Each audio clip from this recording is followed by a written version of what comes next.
وصفتنا النهاردة ملهاش حل. هنعمل مع بعض النهاردة الكشري بالطريقة الأصلية وبطريقة مختصرة، وهيبقى أحسن من الجاهز اللي بتشتريه من بره وأنضف، وهيبقى ألذ كشري عملتيه في البيت، سواء الكشري أو الصلصة أو الدقة.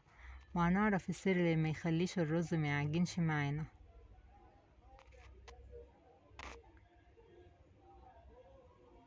نبدأ مع بعض المكونات اللي عندي عملت 8 أطباق كشري كبيرة. عندي نص كيلو رز، ربع كيلو شعرية، ربع كيلو عدس بجبة، ربع كيلو حمص، 250 جرام مكرونة سباجيتي وأي نوع تاني صغير، وكيلو طماطم. لازم أنقع العدس والحمص قبلها بليلة كاملة أو 6 ساعات على الأقل، علشان ما ياخدش وقت معايا في السوا. الخطوة دي هتسهل عليكي كتير.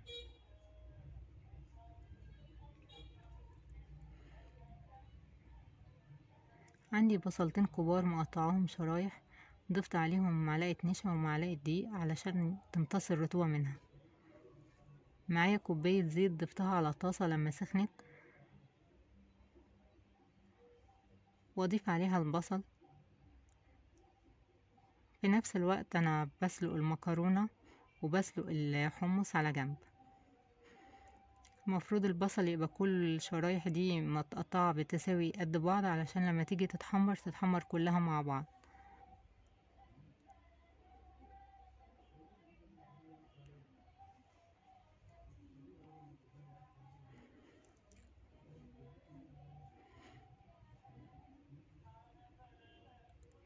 طاسة على النار ونفس الزيت بتاع البصل ضفته عليها، ولما سخنت حطيت معلقة توم واحمرهم.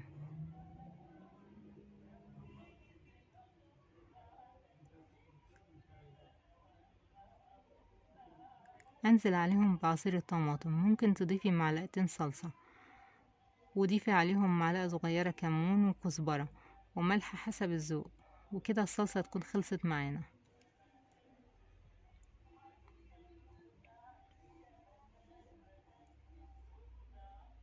احضر الدقة. معايا كوباية مية دافية، وازود عليها معلقة توم مفروم، وعليهم معلقة صغيرة من الكمون ومعلقة صغيرة من الكزبرة وعصير ليمونة ونص كوباية خل ابيض، وازود عليهم ملح حسب الذوق واقلبهم واسيبهم على جنب. الدقة كل ما تستنى بتبقى احسن، والطبقة اللي على الوش دي هتروح هتترسب تحت.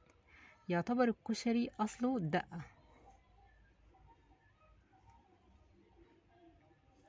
احضر الرز. طاسة على النار، اضيف عليها من الزيت اللي انا حمرت فيه البصل، ولما يسخن اضيف عليه الشعرية واحمرها.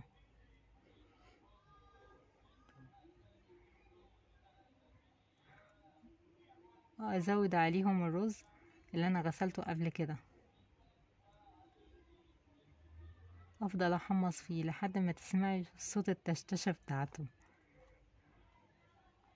حمصي فيه كويس.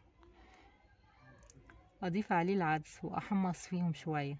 حاجتين ما يعجنوش معايا الرز الكشري. اول حاجة ان انا احمص الشعرية والرز والعدس كويس، والحاجة التانية لما اجي اضيف عليهم المية تكون سخنة ويدوب تغطي الرز، عكس اي رز تاني المية ما تكون مغطية بعقلة. لا، الرز الكشري يدوب المية بتكون مغطياه، واهدي النار عليه لحد ما يستوي. بياخد حوالي من 9 ل 12 دقيقة.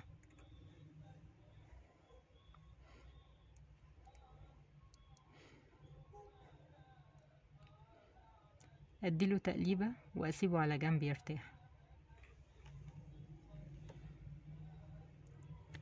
اخر حاجة معانا بنحضر الشطة. طاسة على نار ونفس الزيت بتاع البصل اضيفه عليها، وكمية من الشطة. في الوقت ده المفروض تكوني لابسة ماسك عشان هتكحي كتير.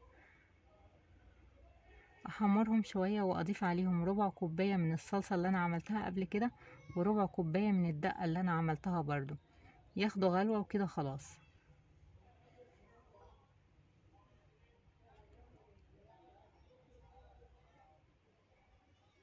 الكشري اللي عملناه احسن وانضف من الجاهز، ومخدش وقت مني علشان انا بحضر للاكلة من قبلها.